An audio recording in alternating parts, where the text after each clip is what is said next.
আসসালামু আলাইকুম। আমি হ্যাপি কিচেন থেকে আপনাদের সবাইকে স্বাগতম। দেখতে, দেখতে শীত চলে আসছে আর শীত মানেই বাহারি রকম সবজি। আর সেই সকল সবজি দিয়ে আজকে তৈরি করব সবজি খিচুড়ি মাত্র ১০ মিনিটে। আর সেটাই আপনাদের সাথে শেয়ার করব।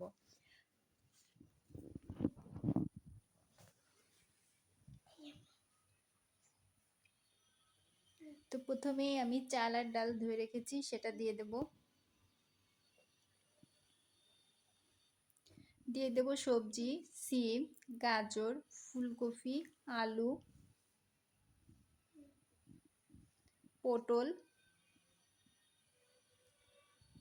আপনারা চাইলে টমেটো ধনেপাতা দিতে পারেন, আমার কাছে ছিল না। পরিমাণ মতো পেঁয়াজ, রসুন, কাঁচামরিচ, গোটা গরম মশলা দিয়ে দেব, পরিমাণ মতো লবণ, হলুদ। আমি এটা সরিষার তেল দিয়ে রান্না করব। দিয়ে দেব পরিমাণ মতো তেল। এবার সবকটা উপকরণকে ভালো করে মাখিয়ে নেব। আপনারা চাইলে হাত দিয়েও এই কাজটি করতে পারেন।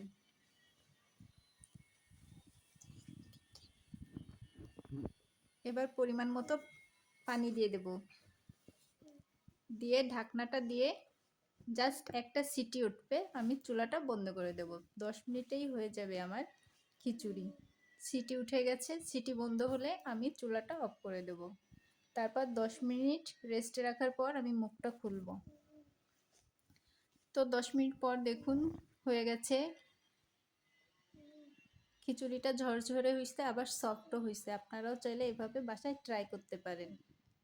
প্রেসার কুকারে খিচুড়ি রান্না করা খুবই সহজ আর খেতে অনেক মজা। তো রেডি হয়ে গেছে আমার খিচুড়ি। ভালো লাগলে লাইক দিয়েন। আল্লাহ হাফেজ।